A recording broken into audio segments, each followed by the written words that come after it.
가를 함께 부르겠습니다. 법화경 팥쪽을 열어 힘차게 불러주십시오.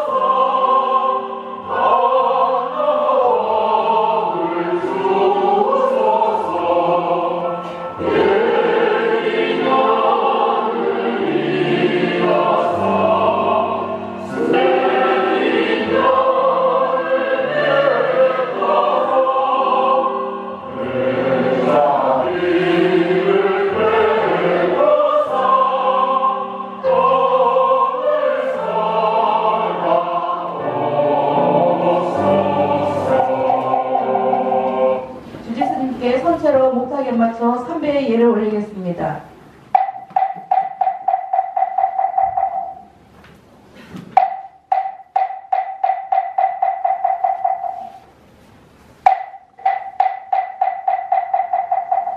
그러니까 율동하고 합시다. 일단 정신 좀 차리도록 그죠?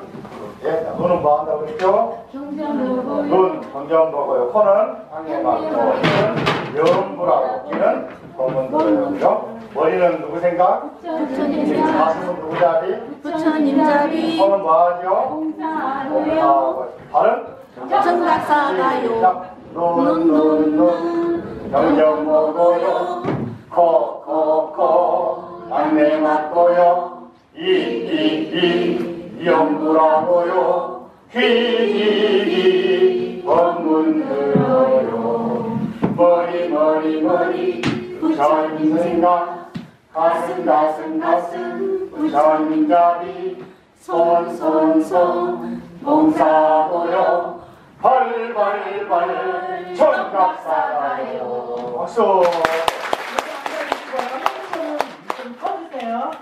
자, 앉아보세요. 잠시 공부 준비할 마음과 몸가짐을 좀 다스리겠습니다. 입장해 드리겠습니다.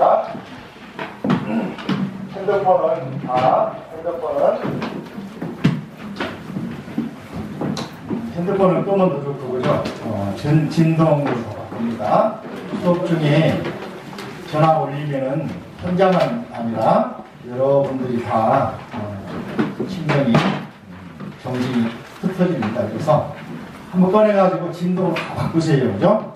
그리고 실내 공기가 이렇게 차갑지가 않으니까 더 오히려 벗어 괜찮습니다. 아랫배 잠시 이렇게 손을 올리시고 아랫배에다가 호흡을 들이마시면서 관세음보살 부르는 나는 누구인가. 관세음보살 부르는 나는 누구인가. 호흡을 들이마시고 있으면 합니다. 호흡을 길게 들이마시면서 심호 아랫배를 쭉 들이마시세요. 배가 좀 튀어나올 정도로 천천히 내쉬면서 관세음보살 부르는 나는 누구인가.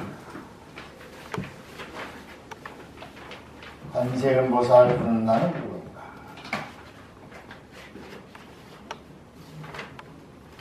관세음보살 부르는 나는 누구인가. 지금 오늘 이 시간에 정각사 법당에 앉아있는 그 나는 누구인가. 나는 어디에서 와서 어디로 가는 존재인가.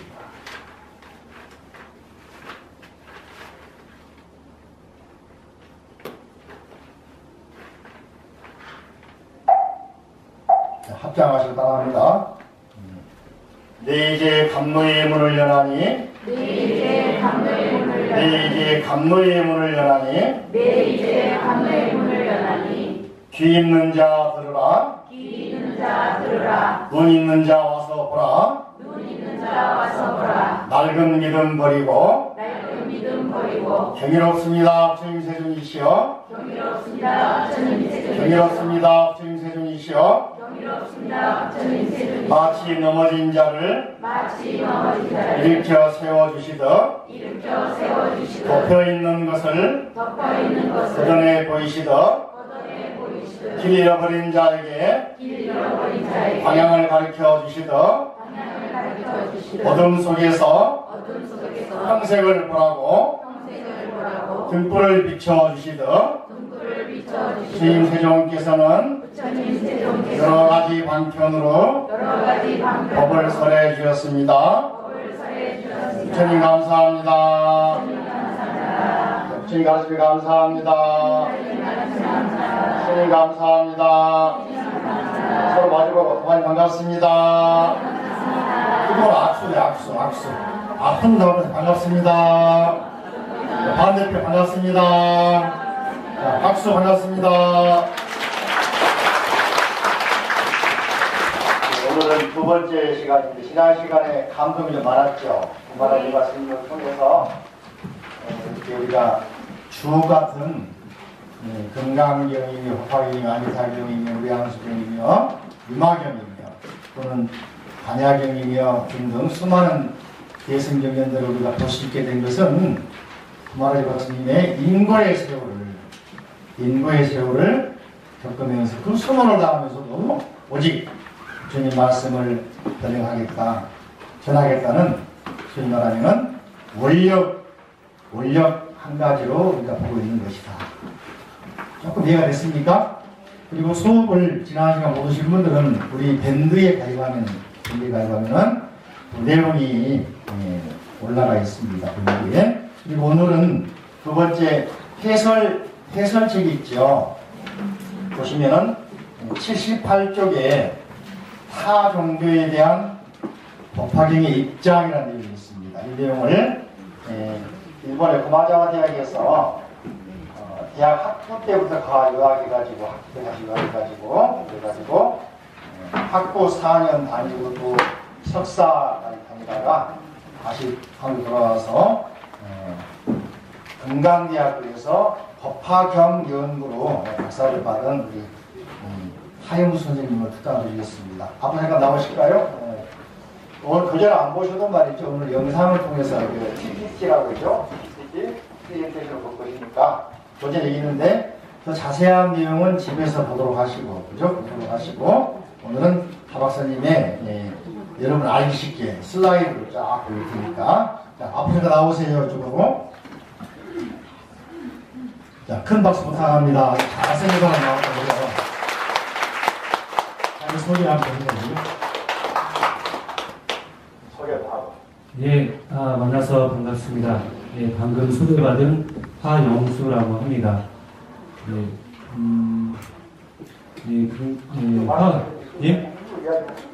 화암불교대학이 굉장히 뜨겁고 또 강의 수준도 높다고 들었는데 직접 이 자리에 이렇게 참석을 하게 돼서 굉장히 뜻깊고 또 감사하게 생각을 하고요. 또 법화경을 통해서 이렇게 여러분들과 인연을 또 맺게 되어서 이렇게 배려를 해주신 또 스님께도 깊이 감사를 드립니다. 아직 강의 준비가 아직 좀 덜 것 같아서 제가 이제 어제 왔습니다. 어제 여기 와서 정각사에 왔는데 제가 와서 느낀 것은 이제 법화경이라는 책이 경전이 여기에 이제 꽃 화자가 있지 않습니까? 그 꽃이 무엇이냐 하는 게 이제 문제인데 법화경에서 그 꽃은 이제 연꽃이죠. 그래서 구마라지 스님께서는 묘법 연화경이라고 연꽃으로 이제 이렇게 번역을 하셨는데 연꽃이고 연꽃 중에서도 백년입니다. 근데 그 연꽃에 대해서 경전에서는 보살도를 수행하는 보살을 연꽃으로 설명을 하고 있어요. 그래서 제가 와서 이렇게 그래서 보살들이 세속에 있으면서 세속에 물들지 않고 세속을 정화시켜 나가는 그 모습을 연꽃과 같다고 경전에서 설명을 하고 있는데 제가 정각사 와서 느낀 것은 이곳이 또 상본이라는 이 동네 이 마을에 연꽃과 같은 곳이구나, 이것을 정화시키고 있구나 이런 생각을 이렇게 해봤습니다. 무슨 제가 강의 드릴까요? 제가 이제 아주 좀 서툰 부분도 있을 겁니다. 또 이 슬라이드 강의는 저도 처음이라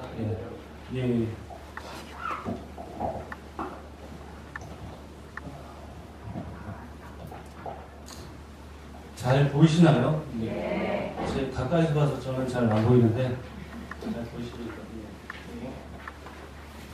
예, 그래서 이 강의는 이제 제가 예전에 논문을 하나 써서 발표를 했는데 그것을 조금 정리를 한 것입니다. 그래서 제가 왜 이런 이제 타 종교에 대한 법화경의 입장이라는 논문을 그때 발표를 했는데 왜 이런 논문을 썼냐 하면 여러분도 이제 아시다시피 지금은 좀 조용해진 것 같습니다. 근데 얼마 전까지만 해도 또 IS라든지 그런 이슬람 원리주의자들이 뭐 테러를 유럽이나 이런 데서 일으키고 지금은 이제 잠잠하지만 그게 뭐 끝난 것은 아니고 언제 또 그런 일들이 벌어질지 모르고 뭐 태국이나 이런 나라도 사실은 불교 국가인데 이슬람 이제 믿는 사람들이 독립하고 싶어서 테러를 일으키고 이런 일들이 많이 있었고 아무튼 예 그래서 이런 종교 간의 문제가 요즘 뭐 환경 문제 같은 것만이 아니라 이것도 굉장히 글로벌하고 우리 모두가 지금 그러니까 다른 나라에서 일어나고 한국에서 없다고 해서 나와 상관없다 이렇게 생각하기 어려운 그런 문제인 것 같습니다. 그래서 이거를 이제 법화경을 어떻게 볼까라는 것을 좀 관심을 가지고 이런 논문을 작성을 이렇게 했거든요. 그래서 그걸 정리를 했습니다. 예.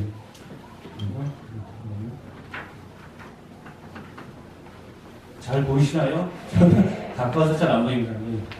그래서 그냥 종교의 일반적인 특징을 좀 보면 종교는 종교 특별한 몇몇 종교 빼고 대부분 좋은 얘기를 많이 합니다. 그래서 사랑이라든지 헌신이라든지 봉사라든지 예, 우리 불교에서는 자비 또 뭐 효와 예 혹은 자기를 극기하는 어떤 자기를 넘어서 극기하는 등 여러 가지 윤리적인 도덕적인 그런 가르침을 많이 이렇게 설명을 하고 그래서 사람들을 교화를 시키는데 이제 한 가지 특징이라고 한다면 그걸 이렇게 받아들이는 사람 사이에서는 굉장히 그런 것들을 나누고 굉장히 화합하고 관용이 서로 관용적인 태도를 보이는데 다른 종교에 대해서는 뭐 좀 나와 다르다, 나와 생각이 다르고 종교가 다르다 해서 좀 비판적이고 좀 배타적이고 또 심할 경우엔 어떤 뭐 테러라든지 이런 것까지 일으키게 되는데 그래서 그 안에서는 좋은데 믿는 사람들끼리는 좋은데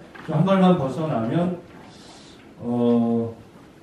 예, 그러니까 굉장히 어떻게 보면 좀 모순적으로 보이는 것이 우리 안에서는 되게 막 좋아요. 우리 그 종교를 믿는 사람들끼리 좋은데 좀 벗어나면 좀 예, 전혀 언제 이렇게 사랑을 얘기했고 뭐 그런 걸 얘기했냐 싶을 정도로 또 배타적인 모습을 보입니다. 그래서 이런 특징이 좀 있는 것 같아요. 그래서 이런 문제들이 요즘에 또 결코 우리가 무시할 수 없는 그런 사회적인 그런 많은 문제를 일으키고 있는 것 같습니다. 그렇다면 법화경이라는 경전은 어떤 경전일까? 그걸 좀 생각을 해보면 여러분들이 잘 아시다시피 일불승을 법화경의 큰 종지 중에 하나입니다. 일불승. 그래서 이것은 성문이나 연각이나 보살이라는 그 수행도를 각자 닦는 그런 사람들을 부정하거나 그것을 이제 배격하지 않고 그 나름대로 다 부처님 도에 이르는 것이다. 하나의 그 불승, 그것을 일불승이라고 하나 부처님 도에 이르기 위한 과정이고 방편이라는 걸 밝힙니다. 그래서 그것을 이제 천태교학에서는 회삼기라고 합니다. 여기서 3이라는 건 성문, 영각, 보살 이거 셋을 모아서 불승, 1대 불승으로 이렇게 돌이킨다는 그런 뜻인데 굉장히 포용적인 것을 느낄 수 있습니다. 가르침이라는 것을 확인을 할 수가 있고 또 하나는 이제 방편이라는 것이 방편품이 있지 않습니까? 이 장에 방편품이 있죠.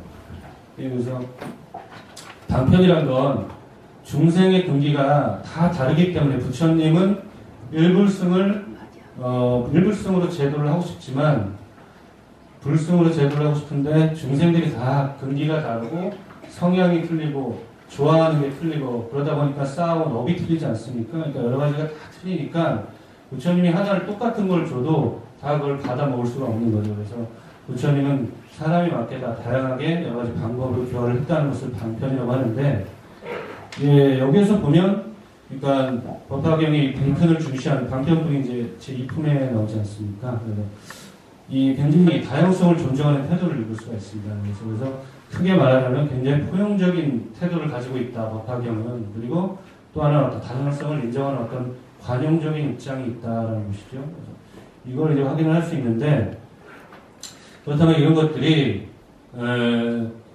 그러니까 불교가 아닌 다른 종교인들에게도 이런 태도가 유지가 될 수 있을까 없을까? 이게 우리 불교 안에서만 이런 것들이 유지가 되느냐, 아니면 불교 아닌 사람에게도 다른 타종교인들에게도 이런 것들이 그 포용성이라든지 이 관용적인 태도가 유지가 될 수 있을까 없을까, 이런 것들이 이제 제가 관심을 가진 부분입니다. 예. 여러분도 궁금하지 않으세요? 예. 그래서 이 법화경은 다른 종교의 문제를 생각하기에 참 좋은 경전이라는 생각을 해봤습니다. 첫 번째 이유는 방금 말씀을 드렸다시피 굉장히 포용적이고 굉장히 또 다양성을 인정하는 그런 관용적인 태도를 지니고 있기 때문에 이런 태도가 어떻게 다른 종교와의 관계를 생각할 때 어떻게 관계될 수 있을까라는 그런 점이 이제 첫 번째로 검토해볼 만한 좋은 어떤 소재를 제공하고 있다고 생각을 할 수 있고요. 또 하나는 이 법화경이라는 것은 뭐 불교의 경전, 여러 경전이 있지만 굉장히 믿음을 중시하는 경전이거든요. 불교는 자주 논의가 있는 게 이게 철학이냐, 종교냐 이런 논의가 좀 자주 있습니다. 그래서 철학이라고도 할 수 있고 종교라고도 할 수 있지만 그만큼 어찌됐건 굉장히 사유와 지식과 그리고 명상 이런 것들을 중시하거든요. 근데 법화경에 들어오면 믿음을 굉장히 중시해요. 그래서 광편품에 보면 사리부라 부처님의 지혜는 난신난해해서 성문 영각들은 알 수가 없다. 이렇게 처음 그 마디로 시작하거든요. 첫 말씀이 그거잖아요. 명상에서 일어나셔서 첫 말씀이 사리부라 이렇게 하면서 부처님 지혜는 난신난해하다 이렇게 시작을 해서 그래서 사리불이 3번 간청을 하니까 그제서야 부처님이 법을 설하시잖아요. 그래서 믿음이 굉장히 중시되는 걸 첫 대목에서도 알 수가 있습니다. 그리고 또 중요한 품인 열애수량품에서도 부처님의 말씀을 부처님은 진실을 말하는 자니까 부처님 말씀을 믿어라라고 3번 말씀하세요. 그걸 그 다음에 이제 미륵보살이 그걸 3번 그렇게 하겠습니다. 믿어라 그렇게 하겠습니다. 3번 한 다음에 열애수량품을 설하시거든요. 그래서 믿음이 전반적으로 굉장히 강조되는 그런 경전이거든요. 그래서 어떻게 보면 굉장히 종교적인 특징이 강하죠. 예, 그래서 타종교의 문제를 검토하기에 매우 적합한 경전이 아닐까 그렇게 생각할 수가 있습니다. 예, 그러면 이제 바로 법화경에서 외도의 문제, 타종교의 문제를 어떻게 다뤘냐, 바로 거기로 바로 곧장 가는 것보다 한번 외도가 뭐를 외도라고 하셨나, 석가모니 부처님 당시에 외도가 있었거든요. 석가모니 부처님이 어떤 사람들을 외도라고 했는지 간단하게 한번 살펴보고 그 다음 이제 법화경으로 들어가도록 하겠습니다. 그래서 부처님 탄생하신 당시에는 바라문이라고 하는 바라문 종교 아리아인의 그 지배 계급의 그 종교들이 무너지고 권위가 무너지면서 여러 자유 사상가들이 많이 출현을 했습니다. 그래서 부처님도 그 중에 한 분이시죠. 그 중에는 이제 혁신적인 여러 가지 사상들이 많이 등장을 했는데, 근데 이제 불교에서는, 초기 불교에서는 그런 사람들의 견해를 62가지로 정리를 해서 나오고요. 그 중에 대표적으로 6명을 특히 지목을 해서 사자를 붙여요. 육사외도. 그래서 육사 이렇게 있네요. 예, 육사외도라고 이렇게 해서 대표적으로 어떤 사된 견해를 전하는 스승들이라고 부처님이 이제 지목을 하는 사람들이 있어요. 그래서 6명을 보죠. 6명을. 첫 번째가 뿌라나 가사파라고 해서 이 사람은 뭐 인보를 그러니까 행위를 행하고 과보를 받는다는 그 사상 자체를 믿지가 않습니다. 인과를 믿지 않는 도덕, 윤리 이런 것들을 부정하는 그런 입장입니다. 그리고 빠꾸다카차야나라고 해서 이 사람도 그냥 인간의 자유의지는 없고 인간은 여러 요소들이 모여서 만들어진 것이다. 이렇게 얘기를 하거든요. 그래서 자유의지가 없기 때문에 수행도 없고 괴로움에서 벗어나는 것도 없다 이렇게 얘기를 해요. 그래서 이것도 외도다. 사텐견해라고 처음 얘기를 하십니다. 그리고 마칼리 코살라라고 하고 이건 이제 운명론자죠. 운명론자. 정해져 있다. 정해진 대로 우리 정해진 대로 사는 거지 뭐 노력을 해서 되는 것도 아니고 모든 것이 정해져 있다. 그러니까 받아들이고 그냥 살아야 된다는 그런 운명론자입니다. 예.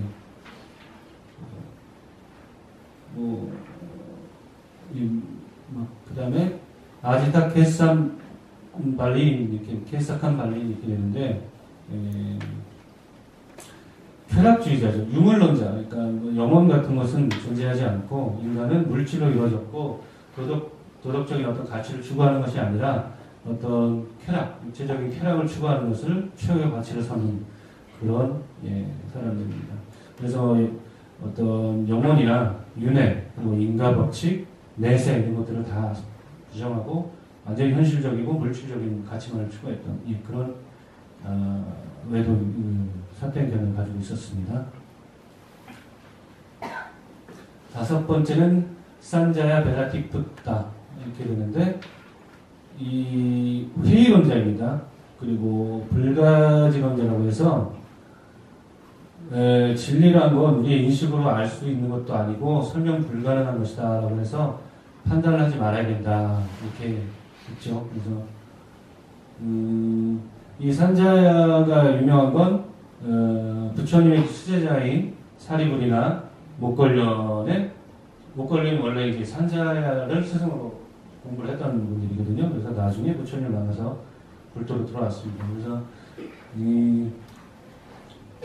이 불교하고 관계가 깊습니다. 그리고 여섯 번째는 글씨가 좀 작죠. 보이세요? 예. 이제 미간타 나타푸트라라고 해서 자이나교의 창시자거든요. 자이나교라고 하는 건 눈에도 믿고 업도 믿고 뭐 이렇게는 하는데 굉장히 보행주의입니다. 그래서 인간의 영혼이 있는데 영혼이 업이라는 것에 의해서 속박되어 있기 때문에 그것을 벗어나기 위해서는 고행, 특히 단식을 하거든요. 단식을 해서 죽음을 통해서 해탈할 수 있다고 생각을 했어요. 그래서 굉장히 이렇게 고행을 중시했고 또 인도 이렇게 가끔 사진 같은 거 보시면 옷 벗고 있는 사람들 혹시 보셨어요? 이렇게 옷도 벗고 다니고 뭐 어떻게 원칙주의자라고 해야 되나? 그런 분들이고 지금도 근데 인도에 이렇게 신도들이 있습니다. 신도들이 있고 불교와 비슷한 측면도 있는데 굉장히 뭐라 할까 원칙주의적이고 또 고행주의적인 측면이 강합니다. 이 여섯 명들이 이제 초기 불교에서 부처님께서 육사외다라고 해서 초기 경전에서 자주 등장하는 대표적인 외도들입니다. 근데 이제 외도를 또 다른 측면에서 이제 유형별로 이렇게 비판을 하셨어요, 부처님께서. 그래서 첫 번째가 숙작인론이라고 해서 이것은 이제 인간 존재라는 게 과거에 행한 행위에 의해서 규정돼 버린다는 거죠. 그래서 이 과거에 이미 행한 것 때문에 다 그거에서 정해져 있기 때문에 어떤 새로운 여지가 없다라는. 그래서 여기에는 어떤 수행을 해서 노력을 해서 뭔가 변화한다는 여지가 없기 때문에 이렇게 운명론적인 이런 사유들을 이제 부처님께서 비판을 하십니다. 두 번째로는 존우론이라고 해서 어떤 신, 절대자에 의해서 일체가 다 정해지고 전개된다는 그러한 견해입니다. 그래서 모든 것이 신의 의지에 따라 만들어지고 결정된다면 누가 악한 일을 하거나 선한 일을 해도 그것으로 과보를 받을 수 없으며 인간의 어떠한 의지도 용납될 수 없다고 부처님께서 비판을 하시죠. 그래서 지금도 어떻게 보면 이런 견해들은 굉장히 강력한 견해인 것 같습니다. 무인 무연론, 모든 게 우연이고 숙명 어떤 정해져 있다라는 그런 견해인데, 부처님은 모든 것이 어떠한 인과 원칙도 없이 단지 우연한 사건의 나열이라면 인간이 의지를 가지고 살아간다는 것 자체가 성립될 수 없다고 비판을 합니다. 그래서 대부분 보면 뭔가 뭔가 정해져 있다든지 무인론이라든지 어떤 그런 극단적인 견해를 비판하시고, 부처님은 업은 우리가 받지만 수행을 통해 자신의 삶을 바꿔나갈 수 있다, 그런 측면을 강조를 하시는 것을 이제 알 수가 있습니다.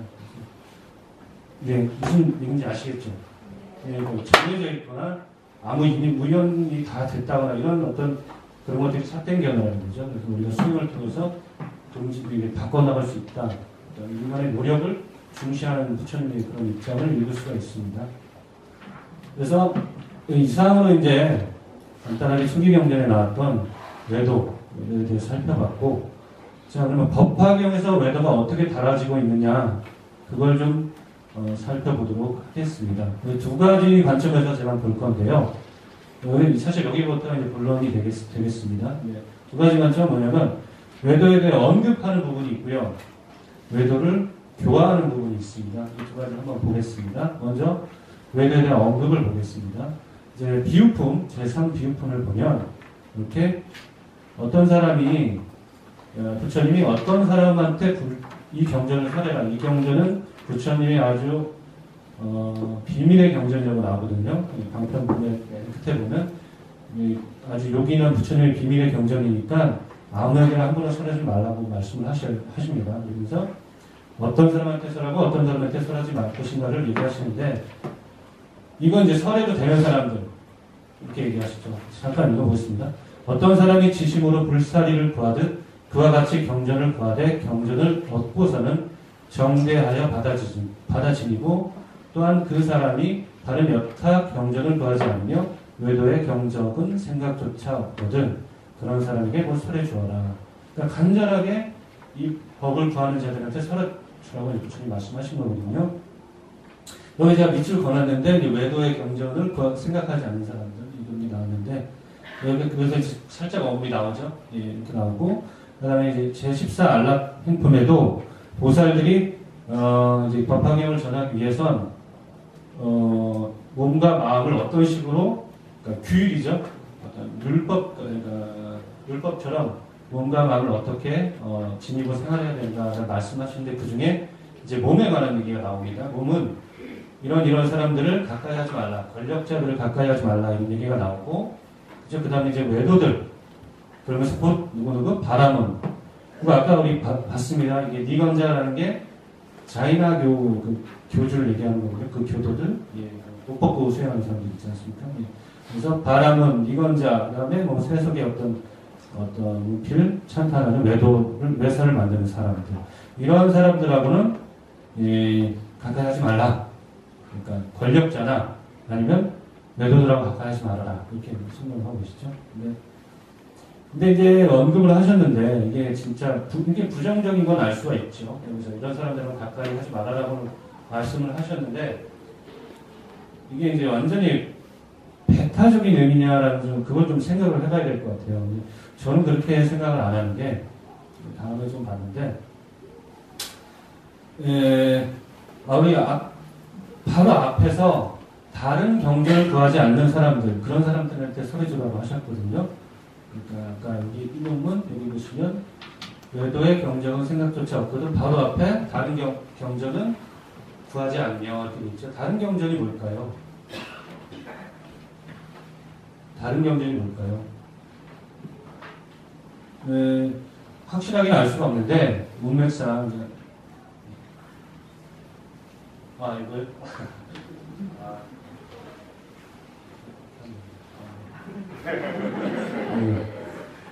다른 경전이 뭘까? 확실하게는 알 수가 없는데, 문맥상 또 경전을 이렇게 읽어보면, 소승법을 구하지 않는 것이 중요하거든요. 대승법으로 하라고 그렇게 나오시거든요. 그래서 소승의 경전 같은 거를, 소승의 경전을 의미하는 것으로 생각이 됩니다. 그리고 외도의 경전도 그 연장선상에 있는 거지 완전히 배격하고 있다고까지는 그렇게까지는 좀 생각이 안 되고요. 두 번째는 권력자들하고 가까이 하지 말고 외도들하고 가까이 하지 말라고 하셨거든요. 근데 그것도 마찬가지로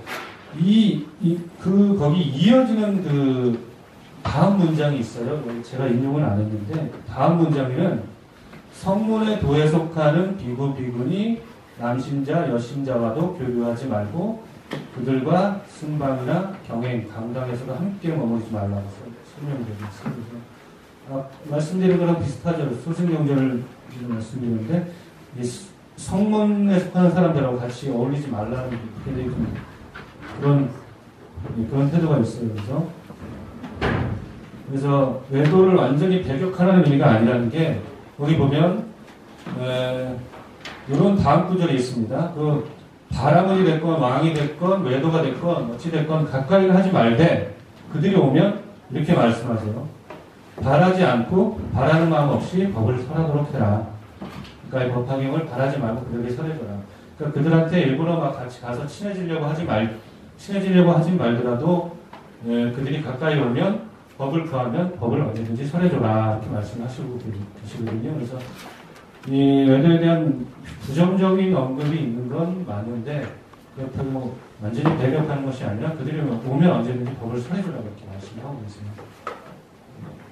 그래서 외도에 대한 언급을 보면 약간 부정적인 건 명확하지만 완전히 배격하고 있지는 않다는 그런 걸 읽을 수가 있거든요. 그러면 외도에 대한 교화를 한번 보겠습니다. 우리 이제 외도에 대한 교화를 암시하는 부분들이 나옵니다. 그게 어디냐면 제24 묘음보살품입니다. 묘음보살은 사방세계의 보살이에요. 여기 사방세계의 보살은 아닙니다. 사방세계의 보살인데 근데 여기에서도 종종 몸을 나타내서 교화를 했다고 해요. 근데 그 교화가 어떻게 하냐면 온갖 몸을 나타내서 교화를 하세요. 범천왕의 몸을 나타나기도 하고 제석천의 몸을 나타나기도 하고 바라문의 몸을 나타내기도 하고 비구비군이 우바세 우바의 몸을 나타내고 심지어는 왕의 후궁에서 여인의 모습으로도 변해서 병을 맺게 되어 있습니다. 여기서 볼 것은 이렇게 범천왕 이게 외도의 신이거든요. 외도의 최고 신이죠. 바라문계의 최고 신이죠.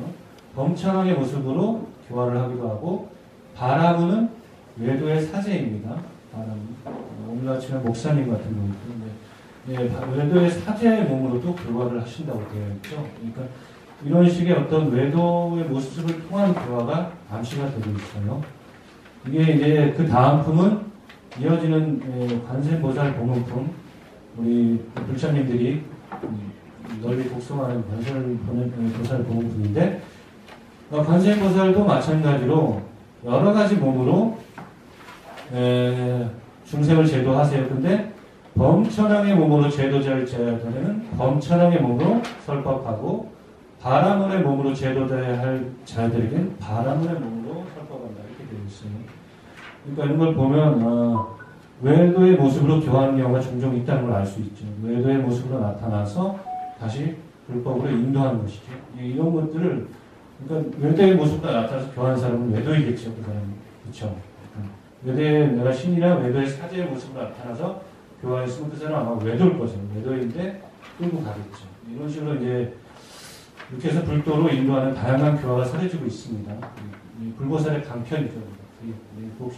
보시면 특징을 집어보면 묘음보살과 관세음보살은 다양한 신체를 나타내서 중생을 교화를 하는데 그 중에는 외도의 신이나 사제의 모습도 포함이 되어 있다는 걸 확실하게 알 수가 있습니다. 그리고 이제 경전에서 말하는 게 그와 같은 다양한 몸을 나타내서 방편을 쓰는 거죠. 다양한 몸을 나타내서 중생을 교화하는 그 삼매가 있다고 합니다.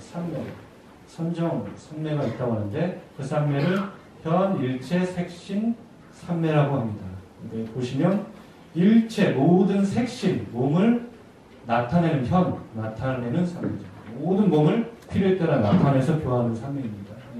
이것을 두 분 다 증득했다라고 설명하고 있어요. 그런데 또 재밌는 거는 그 앞에 우리가 24, 25품을 받습니다. 이게 이 무용보살품이 24고 안전보살이 25인데 23품에도 야광보살 본사품이 있어요. 여기에는 이제 소신공양 아시죠? 몸을 태우는 공양. 소신공양이 설해진 걸로 유명한데 여기에도 이 야광보살이 전생에 마찬가지로 현, 일체, 색신, 삼매를 얻었다고 설명이 되고 있습니다. 그래서 마찬가지로 현, 일체, 색신, 삼매를 얻었으면 다양한 모습으로 방편을 써서 중생을 제도했다라는 걸 제가 추측을 할 수가 있는 거죠. 그리고 나서 27품에 외도를 실제 교화하는 예가 나타납니다. 보시면 27편, 제27 묘장엄한 본사품에도 외도교의 실제 예가 설해지고 있습니다. 어떤 내용이냐면 아버지 묘장엄 왕은 바라명교를 아주 깊이 신봉했던 골수 신자였어요. 아주 깊이 신봉을 했는데 이들을 교화하기 위해서 정장, 정안 이 두 아들 사실은 보살입니다. 보살인데 이 두 아들이 신통력을 보여서 아버지를 불도로 이끌어서 이제 아버지가 마침내 출가를 하게 됩니다.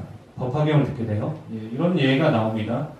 그런데 이런 표현이 재밌어요.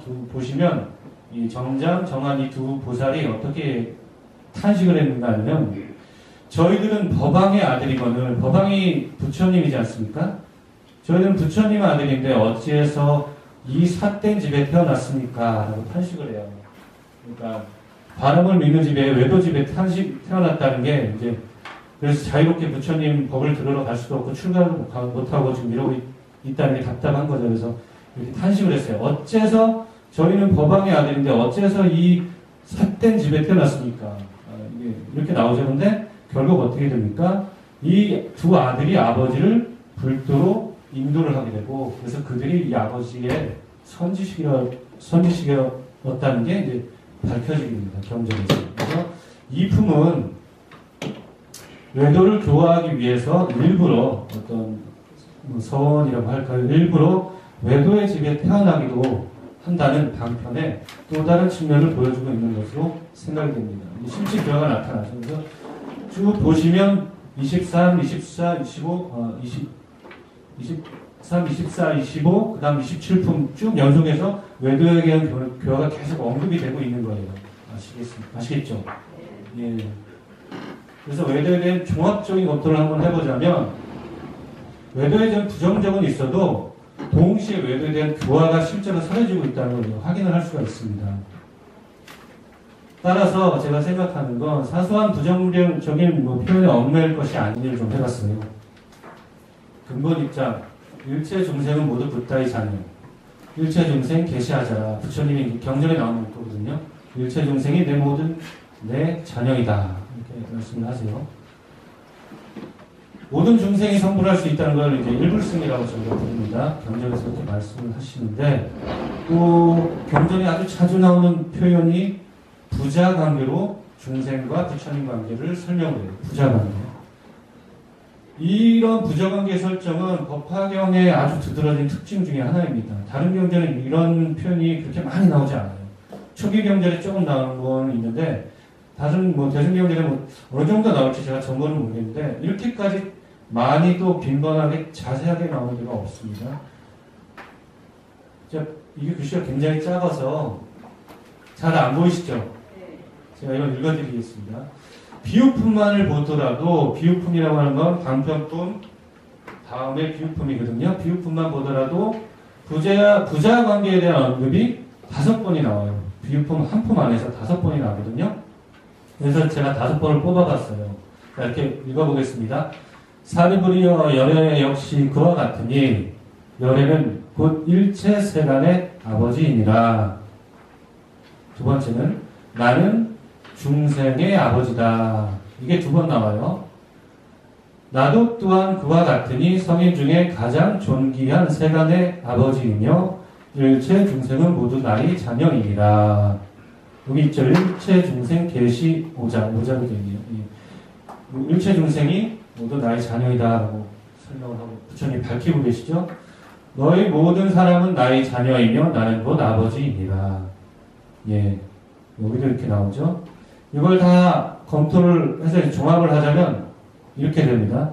부처님은, 석가모니 부처님은 일체 세간의 아버지이시고, 그러니까 일체 세상, 사바세계의 아버지시죠.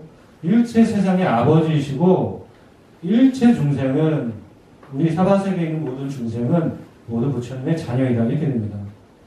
여기는 일체라는 말이 중요하거든요. 전부 부처님 자녀이기 때문에, 네, 이게 중요합니다. 참고로, 법화취류라는 것이 법화경에 7가지 비유가 나오는데, 그 중에서도 화택류, 불타는 집의 비유가 있고, 또 궁자 비유, 가난한 아들의 비유가 있고, 의자유, 그러니까 의사와 아들의 비유가 있는데, 여기서도 다 이 법화취류의 7가지 비유 중에 3가지가 부자관계를 전제로 해서 비유가 전개되고 있다는 특징이 있습니다. 그래서 부자관계가 굉장히 많이 나옵니다. 비유품에서만 나오는 게 아니라 그 뒤에서 계속 나와요. 예. 그래서 일체 중생이 모두 부처님의 자녀라면 외도는 어떻게 되냐? 외도도 당연히 부처님의 자녀가 되겠죠. 일체라고 분명히 말씀하셨고 사바세계 전체라고 얘기를 했기 때문에 외도도 분명히 부처님의 자녀라고 봐야 될 겁니다. 예. 우리는 보통 법화경을 보시면 앞에 부분은 주로 설법에 듣는 대상이 주로 누구가 되죠? 주로 성문 제자들한테 설법을 하세요. 사리불이라든지 가전연이라든지 가섭이라든지 성문 제자들 비구들한테 설법을 하세요. 그리고 뒤에 부분 법사품 지나면 보통 누구를 대상으로 설법을 하시냐면 보살들을 지칭하세요. 보살, 마사 이렇게 설법을 하시거든요. 그런데 23분 이후에는 우리가 앞서 봤듯이 외도에 대한 교화를 암시하거나 실제로 외도를 교화하는 내용들이 설명이 되고 있어요. 저희가 확인을 했죠. 아까 외도에 대한 교화를 저희가 확인을 했지 않습니까? 그래서 이것은 붓다가 일체 세간의 아버지이며 일체 중생은 붓다의 자녀라는 경전의 메시지와 이렇게 부처님이 이렇게 생각을 해보시죠. 부처님이 일체 세상의 아버지이고 일체 중생은 부처의 자녀라고 여러 차례에 걸쳐 설법을 하셨는데 한마디로 말해서 부처님의 직계제자, 그러니까 성문 제자죠. 사리불 뭐 이런 뛰어난 제자들이나 아니면 보살들한테만 설법을 딱 하셨어요. 그리고 설법을 이 뒷부분이 만약에 없다고 생각해 보시면 어떻게 되냐면 일체 제자는 일체 중생은 다 내 제자다, 내 자녀다라고 말씀을 하시고 그 다음에 제자들한테만 설법을 하고 그 뒤에 아무것도 안 하시면 말이 좀 안 맞게 되는 걸 알 수가 있어요. 왜냐면 일체 중생이 다 내 자녀라고 했는데 실제 설법이 제자들한테만 끝났다면 일체라는 말이 뭔가 제대로 맞지가 않잖아요. 무슨 얘기인지 아시겠어요? 예. 그런데 이 뒷부분을 자세히 보면 외도에 대한 교화가 설해지고 있고 실제 그 예가 설해지고 있지 않습니까? 이걸 보면 이걸 다 반영을 하면 일체가 다 부처님 자녀가 맞구나라는 걸 알 수가 있죠. 외도도 다 교화를 대상으로 해서 교화를 하는 것을 설명을 하고 있기 때문에. 예, 이게 이제 경전 가지고 이제 제가 설명을 드린 거고, 두 번째는 이제 주석서를 조금 보려고 합니다. 시간이 괜찮습니까? 예. 법화경은 이제 엄청난 대단한 주석가들이 많이 저술을 남겼어요. 근데 주석가들에 의해서 모든 선이 종국에는 성불이라는 결과로 귀결됨을 밝히는 경전으로 이해되어 왔습니다. 이것을 만선 동기랍니다. 만선, 모든 선이 동기 똑같이 돌아간다. 어디로 갑니까? 성불로 갑니다. 모든 선이. 그래서 만선 동기라고 옛날부터 이해를 이렇게 법화경 그렇게 이해를 해왔습니다. 제가 실제로 살펴보겠습니다. 자, 법은이라는 스님은 이번은 굉장히 유명한 분입니다. 천태지휘 스님 전에 그 전에는 이분이 최고의 대가였습니다. 법은은 법화의기를 남기셨는데 여기에 이제 경문을 잠깐 읽어보면 인을 밝히니 만선을 거두어 하나의 인으로 삼고 과를 말하니 또한 위의 비유에 의해 드러난 수의 2배인 것을 궁극적인 바로 삼는다. 인이란 건 성불의 인입니다. 성불의 인은 만선을 거두어서 하나의 선이 되는 것이다. 하나의 인이 되는 것이다. 무슨 인? 성불을 위한 인이고, 과라는 건 불과죠. 성불을 이룬 과. 과를 말하니 이렇게 위대한 뛰어난 과를 얻게 되는 것이다. 그러니까 부처님의 수명이 매우 길다는 얘기거든요. 자, 여기 보면 모든 선이 하나의 인, 즉 성불을 위한 인임을 여기 밝혀내고 있습니다. 아시겠죠? 모든 선을 거두어 하나의 인, 성불의 인으로 삼는다. 근데 이제 외도에 대한 말이 명확하지는 않죠. 뭐 외도까지 들어가냐 아니면 불교 내에서 얘기냐 이게 명확하지는 않아요. 근데 다음 구절을 보겠습니다. 원효스님.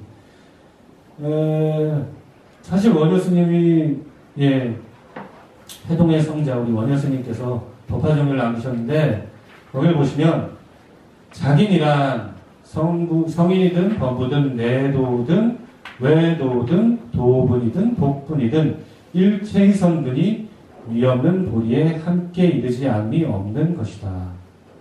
자, 모든 선이 외도의 선까지 포함이 되죠. 내도라는 것은 불교입니다. 내도. 우리 불교를 말하고 외도라는 것은 외도죠. 말 그대로. 타종교죠. 모든 선, 그것이 도리에 이르지 않는 것이 없다. 성불로 이어지지 않는 것이 없다. 자, 외도의 선을 포함한 모든 선이 성불의 원인이다. 아주 명확하게 밝히고 있습니다. 그래서 우리 불교도 안에서 부처님을 대상으로 하거나 스님을 대상으로 하거나 아니면 우리 신도분들끼리의 어떤 불교도 안에서의 선뿐 아니라 혹은 불교도로서의 선뿐만 아니라 외도의 선까지도 도리에 이르지 않음이 없다. 일체의 선이 다 도리로 이어진다. 아주 명확하게 만선이 성불로 이어진다라고 아주 명확하게 말씀을 하고 계시죠. 또 하나를 보면 이건 좀 인용이 긴데 결국 선이 무엇이냐라는 문제를 원효스님 이렇게 보세요. 선이 뭐냐? 착할 선자 아닙니까? 착할 선. 선이 뭐냐? 내도와 외도의 일체 선근이 모두 불성으로 나와서 똑같은 그 본원으로 돌아간다. 이렇게 설명하고 있습니다. 그래서 외도를 포함한 모든 선의 근원, 그 바탕은 불성이다. 그러니까 선은 불교 내외가 상관없이 불성을 바탕으로 나간다는 거죠. 우리의 선한 마음. 아무튼 요 구절은 아마 앞에 구절을 뒷받침한 그런 말이에요. 그러니까 외도의 선이 왜 불성으로 이어지는가? 왜 모든 선이 불성에서 사실 나가는 것이기 때문에. 이 만선 동기의 입장은 외도를 포함한 입장은 원효스님을 통해서 보다 명확하게 외도들도 다른 종교의 사람도 선을 지으면 불성으로 성불로 이어지다. 원효스님은 아주 명확하게 표현하고 있어요. 그러면 이것이 사실 좀 이해하기 어려울 것 같아요. 그렇죠? 모든 선은 성불을 한다고 해도 외도의 선이 어떻게 성불로 이어질 수 있냐? 우리가 부처님을 대상으로 공양하고 공경하고 이렇게 선근 심는 거지 외도의 선이 어떻게 성불로 이어지냐? 이게 좀 사실은 쉽게 문득 이해가 될 만한 얘기는 아닐 수도 있습니다. 그렇죠? 그런데 저는 부처님의 본생담이 하나의 힌트가 될 수 있다고 생각을 합니다. 왜냐하면 부처님은 처음부터 인간이 아니라 동물 얘기가 되게 많이 나오죠. 본생담 같은 경우는. 동물로 태어나서 뭐 여러 가지 자기 몸도 주고 뭐 생명도 주고 막 그러면서 선행을 많이 쌓아서 사람도 태어나세요. 뭐 사람도 태어나서 뭐 항상 좋은 일만 한 건 아니고 또 가끔 실수다 해서 다시 또 지옥도 가고 그러시지만 다시 거듭 수행을 해서 이제 선해라는 바라문이었을 시절에 연등불을 만나서 수기를 갖게 됩니다. 그래서 이걸 가만 보시면 부처님도 뭐 처음부터 불교도로 태어나실 때부터 불교도가 아니라 계속 선을 쌓아서 결국엔 인간 몸 받고 그래서 부처님을 만나게 돼서 수기를 갖게 되죠. 그래서 선이 역시 중요한 어떤 부처님을 만나는 인연이 되는 그것을 여기서 확인할 수가 있습니다. 부처님을 만나고 혹은 부처님의 가르침을 만나야 우리가 성불을 할 수 있지 않습니까? 그래서 선이 역시 중요한 여기서 어떤 계기가 되고 있다는 것을 저희가 힌트를 여기서 얻을 수 있지 않을까 생각을 합니다. 정리를 하자면, 아까 쭉 말씀드렸던 내용이고요. 그래서 법화경은 1차 중생이 모두 부처님의 자녀라고 명확하게 아주 여러 차례 밝히고 있습니다. 여기에는 물론 외도들도 포함이 됩니다. 그리고 실제로 경전에서는 여러 보살들이 외도의 모습으로 중생을 제도하거나 또는 외도의 가정에 태어나서 불도로 가족들을 인도하는 내용이 실제로 쓰여지고 있습니다. 그래서 법화경은 법화경의 입장에서 보면 부처님의 자녀가 아닌 사람은 없다는 것을 저희가 확인을 할 수가 있습니다. 그래서 기독교에서는 하나님 자녀라고 하는데 사실 저희 법화경을 놓고 불교를 세상을 보자면 부처님 자녀가 아닌 사람이 없는 거죠. 예. 그리고 두 번째는 법화경은 만선동기교라고 해서 특히 원효 스님의 해석은 불교 내를 만만한 모든 선이 성불의 원인이 됨을 명확하게 밝히고 있습니다. 그래서 이는 윤리 도덕적인 선을 추구한다는 관점에서 다른 종교를 인정할 수도 있겠다. 이렇게 우리가 이걸 생각할 수가 있겠습니다. 그래서 제가 다시 방편의 얘기로 들어가서 제가 방편이라는 거는 일부를 쓰면 부처님 세계는 평등 무차별합니다. 법계 무차별이라고 하는데 모든 세계는 평등 무차별한데 그러나 현실 세계는 다양하죠. 우리 중생들의 생각이 틀리고 지혜가 틀리고 선글이 틀리고 능력이 틀리고 처한 환경이 틀리고 다양하지 않습니까? 자, 이 평등 무차별한 세계와 이 복잡하고 다양한 이 세계를 이어주는 연결을 해주는 게 무엇입니까? 방편입니다. 그래서 법화경에서 방편을 중시하는 건 일불성을 중시하기 때문에 방편이 중요할 수밖에 없게 됩니다. 근데 우리 이렇게 물어볼 수가 있을 것 같아요. 방편은 보통 삼승을 대상으로 이해를 하지 않습니까? 회삼귀일. 그래서 삼승을 방편임을 밝혀서 귀일, 일불승으로 불승으로 돌아가게 한다. 그래서 삼승이 방편한 건 확실하죠. 회삼귀일. 근데 외도도 방편이냐? 외도도 부처님 방편이냐 아니냐? 확실히 원효 스님은 외도도 방편이라고 보고 있습니다. 이게 제가 우리 자료집에는 없는 걸 제가 조금 추가를 했는데 법화종의 그 내용을 제가 인용을 해왔는데 부처님께서 문수보살에게 말씀하셨다. 내 불토에 있는 승가와 니건자, 승가는 우리 성문 제자들이지요. 근데 니건자 아까 뭡니까? 자인하부입니다. 니건자 등도 모두 열애가 주지하는 힘으로 열애의 신통력으로 말미암아 방편으로 나타내 보신 것이다. 여기 분명히 방편력 나오죠. 외도도 방편력 분명히 나옵니다. 이 모든 외도와 선남자 등은 외도는 외도고요. 선남자는 우리 불교를 얘기하죠. 이 외도와 선남자 등은 비록 각가지 모든 다른 배움의 모습을 행하고 있지만 모두 함께 불법, 부처님의 법이라는 한 도량을 건너가는 것이니 다른 방도가 없기 때문이다. 다리는 하나밖에 없다고 합니다. 성불의 길은 하나밖에 없는 것이죠. 그래서 여기를 보면 확실하게 외도도 방편으로 나타내 보신 것이다 라고 되어 있습니다. 이것은 니건자경이라는 그 경전을 원효 스님이 인용하신 거예요. 니건자경이랑 이 자체가 외도에 대한 얘기거든요. 니건자경을 법화종에서 원효 스님이 인용을 하신 건데 이걸 인용하셨다는 건 원효 스님은 외도도 방편이다 이렇게 보시는 거라고 생각할 수가 있겠습니다. 그래서 방편이라는 게 보통 이렇게 설명을 됩니다. 방편이라는 게 우리가 보통 수단, 어떤 목적을 달성하기 위한 수단, 도구 이렇게 이해를 하는 경우가 많은데 저는 조금 다르게 볼 수 있다는 게 과정이라는 의미로 읽을 수 있지 않을까. 어떤 도달하기 위한 과정. 왜냐하면 실제 방편이라는 그 말 자체에 이 뜻이 있습니다. 웨이. 그러니까 영어로 번역하면 웨이라는 뜻이 있어요. 길이라는 뜻이 있거든요. 방편에는. 수단이라는 뜻뿐 아니라 길이라는 뜻도 있습니다. 그래서 방편이 어떤 불도 성불이라는 그 목적을 향해 나아가는 단순한 수단뿐 아니라 하나의 그 긴 여정을 가는 그 어떤 뭐라 할까? 과정이라고 볼 수 있겠다. 그래서 제가 말씀을 드리면 불교 내부와 타 종교에서는 현실적인 차원에서는 구별이 됩니다. 왜냐하면 현실적인 차원에서 타종교에는 성불의 이치가 없어요. 타종교를 열심히 믿어서 취할 수 있는 과보는 뭡니까? 인천승입니다. 인천승. 사람 몸을 받거나 자라는 천상에 태어나는 것이죠. 그 타종교에는 성불의 이치는 없어요. 그러나 아까 원효 선생님이 말씀하신 것처럼 선은 모든 선근이 성불이라는 동일한 그 결과로 이어진다고 말씀을 하셨죠. 그래서 우리가 타종교에서는 현실적인 차원에서는 구별이 됩니다.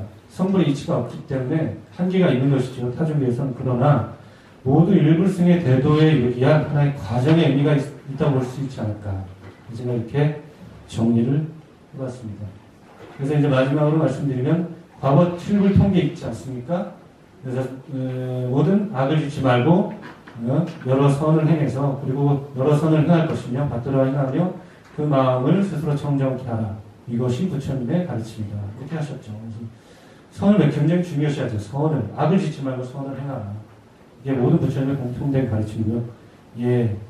그래서 이런 어떤 타종교 어떻게 볼 것이냐 할 때 법화경은 포괄적인 입장과 그리고 관용적인 태도는 어느 정도 유지가 될 수 있지 않을까라는 생각을 합니다. 다만 타종교에서는 성불할 수 있는 것은 아니기 때문에 한계가 있지만 그래도 성불로 이어질 수 있는 가능성이 있다. 그런 선을 쌓아서 불교를 만날 수 있는 가능성이 있다라고 볼 수 있지 않을까 좀 이렇게 생각을 했습니다. 이상으로 이제 발표를 마치도록 하겠습니다.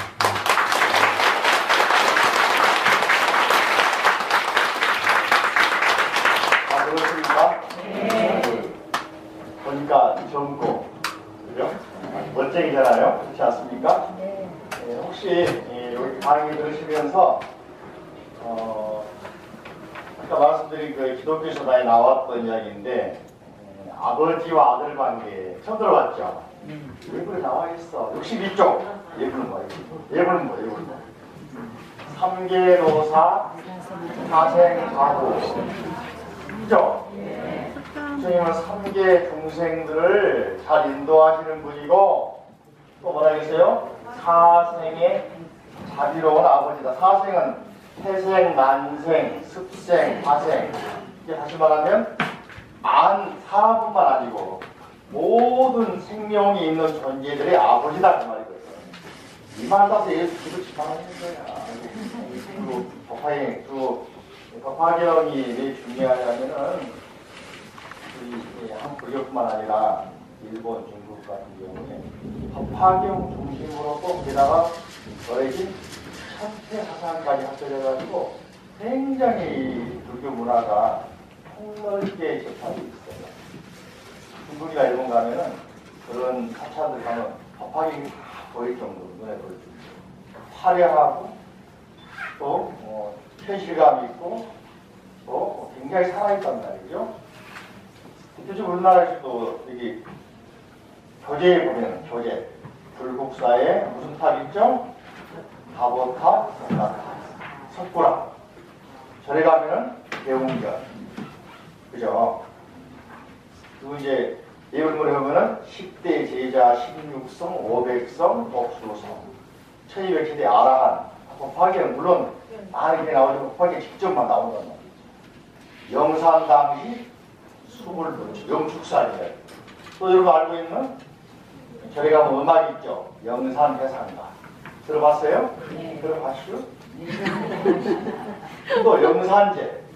들어봤슈? 그러니까 법화경 문화가 굉장히 우리 주변에 불교 문화의 굉장히 핵심이고 보편화되어 있는데 이거는 뭐냐면 우리가 안 배우니까 몰라. 그렇죠?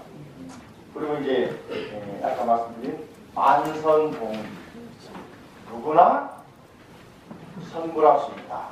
화종교인도 어떻게 뭐라 그랬죠?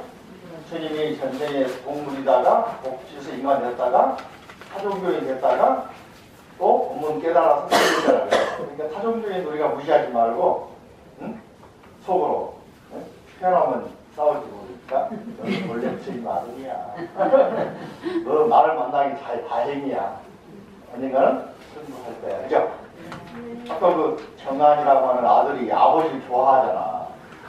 네? 처음에는 기관하잖아. 내가 왜 이렇게 삿된 얘도 잘못된 집에 태어나가지고 아버지 때문에 정법 교원을 못 가고 했는데 나중에 커가지고 주인공 만나서 깨닫고 보니까 우리 아버지를 좋아해가지고 깨닫게 되는 거야. 그죠? 그래서 우리 딸들한테 가지고 타종교 아들 만나 결혼하라 그래. 그래가지고 좋아해서 될 거라고 그러면. 그죠? 그런 사람 많이 있어요. 그죠? 자, 오늘 강의 들어보시고 1시간 짧게 이렇게 굵게 짧게 했는데 그래서 분도들이 없이 이렇게 오래난 교수들은 잔소리하다 보면은 좀 빠져버리는데 우리 예?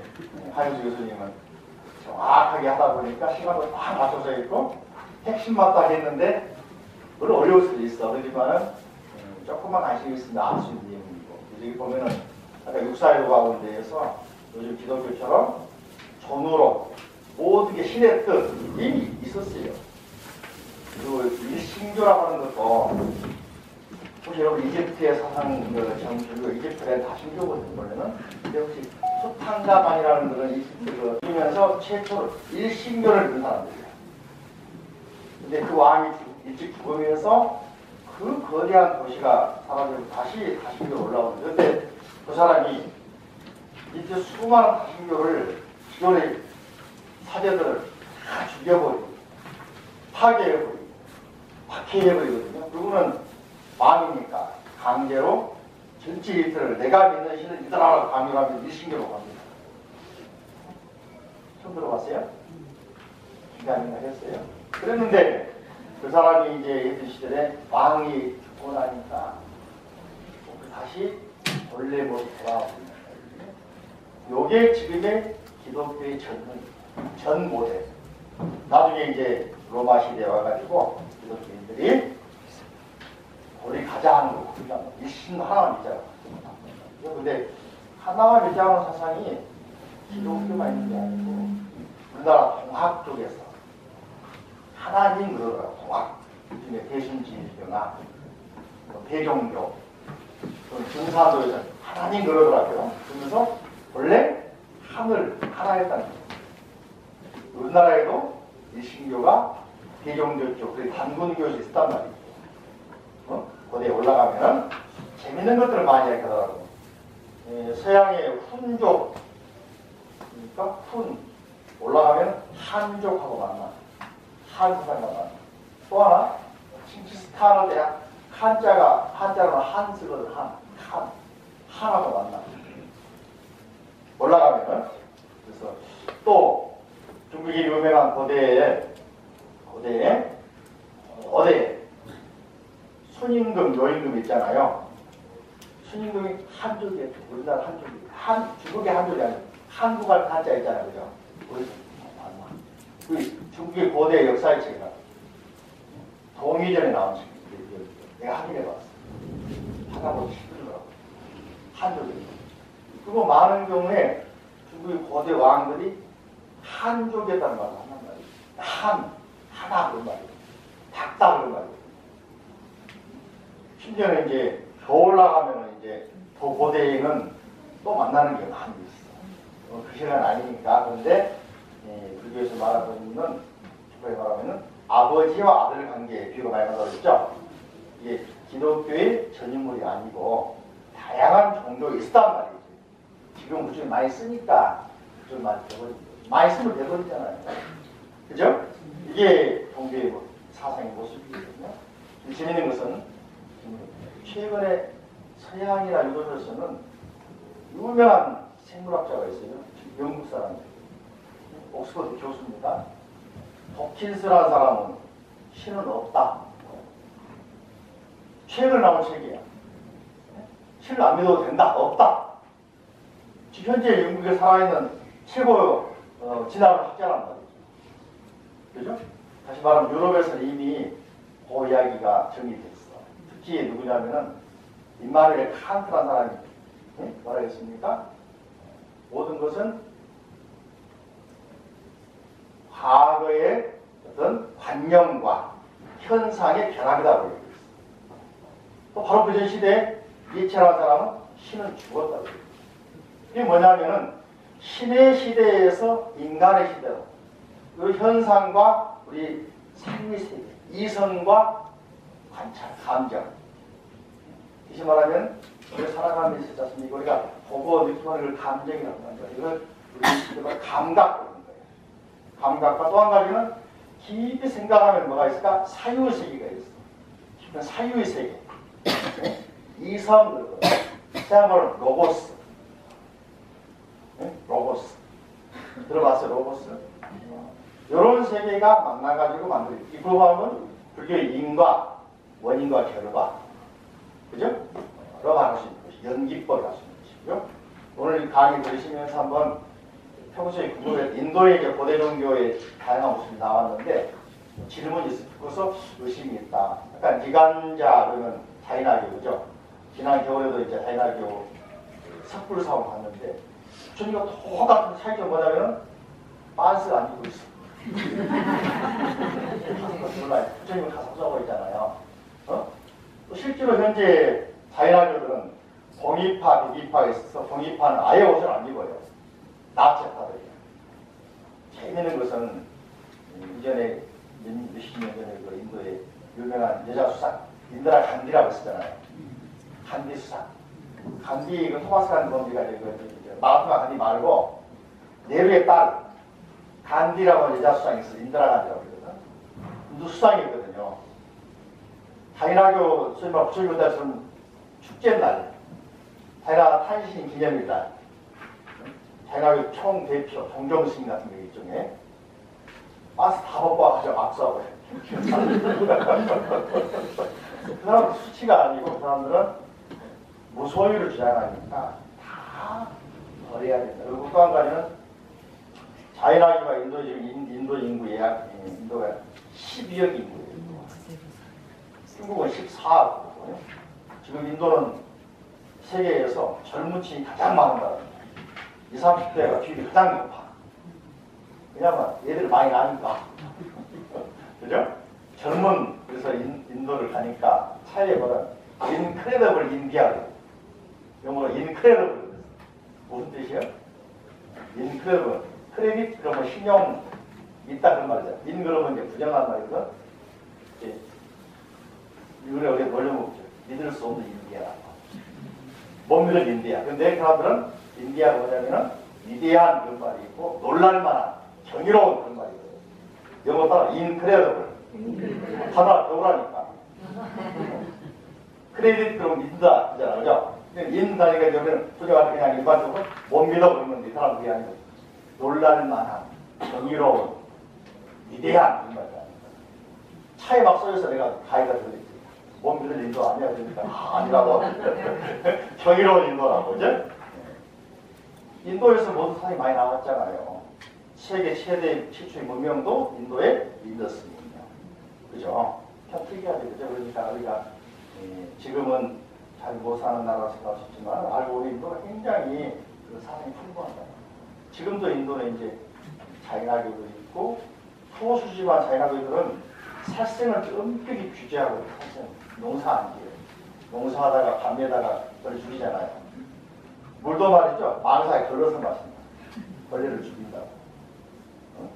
그러니까 이 사람들은 주로 뭐냐면 상업을 합니다. 장사, 금융업 같은 거, 대부업 같은 거. 그러니까 부자가 안 부자가 자본시대. 그러니까 이 사람들은 항상 현금을 넘쳐하는 거예요.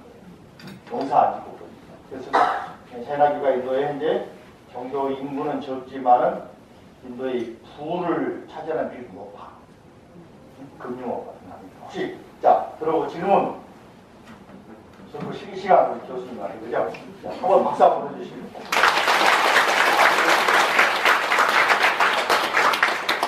질문 혹시 궁금한 거 있습니까? 법하기 재밌을 것 같아요? 자, 아까 핵심이 만선본규. 여러분이 호흡을 하면서도 그냥 호흡하면은 그냥 살기 한 거거든. 근데 경계에 나옵니다. 내가 호흡을 하는 순간 이걸 통해서 이 호흡을 중생에게 해야 합니다. 화엄경에 나옵니다.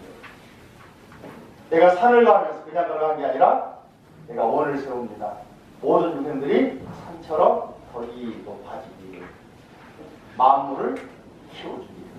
그러니까 내가 말 한마디 하더라도 내가 이 말을 통해서 상대방이 어떻게 상처받은 게 아니라 치유가 되기를, 그러면 선이 되었잖아. 기도하면서 나만 잣대기를 한 게 아니라 한 번 더, 그죠? 나도 잣대면서 동생들이 모두가 다 이 공덕으로 부자되고 선불하십니다.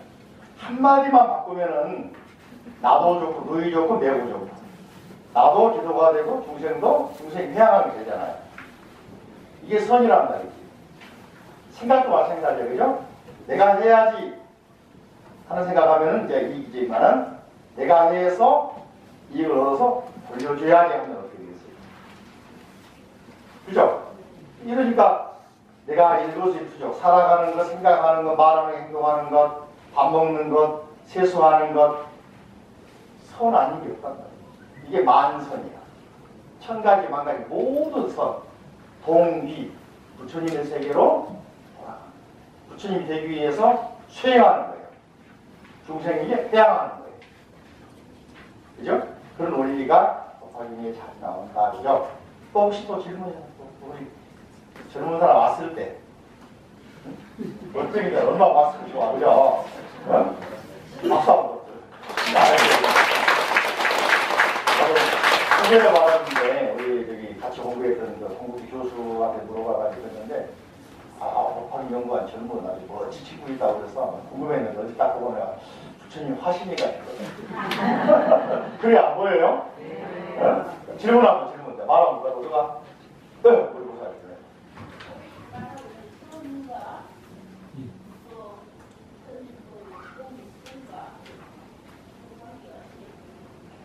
공기요. 선과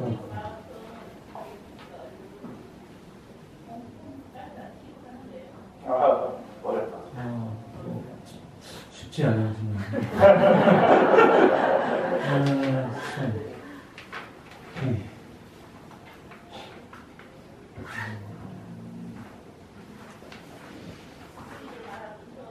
예.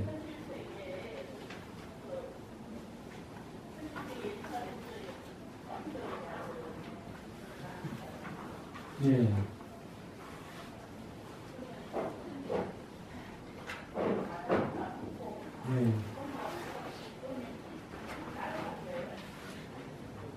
법화경에는 반야사상이 깔려 있죠. 그래서 보통 그런 공이라는 표현이 나오기도 하고, 그리고 전통적으로는 진공묘유라고 합니다. 그래서 공하면서도 존재하는 어떤 그 선의 문제를 말씀하셔서 선과 공을 제가 어떻게든 영작을 아직 안 시켜봐서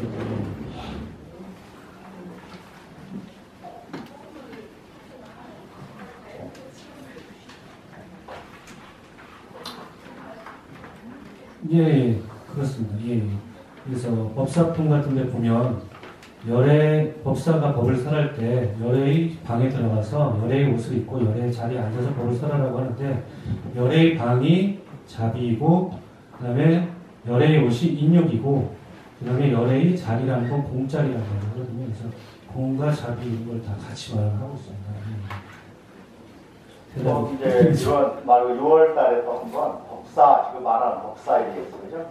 법화경에 법사품, 법사 공덕품이 나오고, 법사가 무엇이고 선택하는지, 그죠? 한번 또 강의하러 올 거니까 멋진 사람 또 한번 보자 해봤는데, 그죠? 우리 개인적으로 야간에 또 한번 강의할 거니까는 개인적으로 혹시 질문 있으면 저기 끝나고 공양하시고 물어보시고, 그죠? 됐습니까? 질문 없습니다. 그러면은 오늘 마치겠습니다. 마지막으로 이렇게 불러주셔서 너무 감사드리고, 앞으로 법화경이라는 굉장히 저도 좀 너무 재밌고 또 너무나 귀한 가르침이라는 생각이 들거든요. 이번 스님이 이번에 법화경을 이번 학기 하신다고 하셔갖고 여러분들이 많이 관심과 또 많은 또 부처님의 이렇게 가비와 감동을 받으셨으면 좋겠습니다. 또 뵙겠습니다.